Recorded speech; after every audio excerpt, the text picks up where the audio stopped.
তুমি কি করছো ওখানে? হ্যাঁ, ঘর খেলছো মাদুর দিয়ে? বাহ, তাই? দেখো বন্ধুরা, মাদুরের তলে ঘর বানিয়েছে।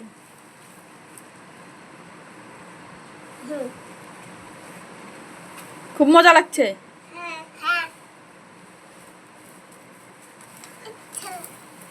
খুব মজা।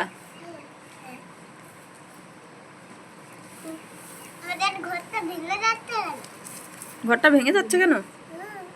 কেন ভেঙে যাচ্ছে কেন?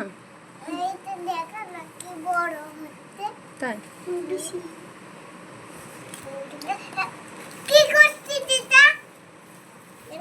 দুই ভাই বোনে কি করছে রে?